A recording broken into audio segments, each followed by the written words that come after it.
मल ड्यूठुम मोश खेवान हाकस दपान ये कच। मल ड्यूठुम मोश खेवान हाकस दपान ये कच।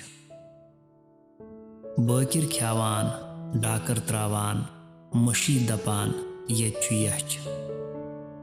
बकिर खेवान डाकर त्रावान मशी दपान ये यच। हज़रत शेखुल आलम रहमतुल्लाहि तआला अलैह फरमाते हैं कि मैंने इन मुल्लाह लोगों को भैंस का मोटा गोश्त खाते देखा और ये साग को घास फूस का नाम देते थे और रोज़मर्रा लजीज और लुत्फ़ नियामतें खाकर ये लोग न बदनिज़ामी का शिकार होते हैं और न ही खुदावंद करीम का शुक्रिया बजा लाते हैं।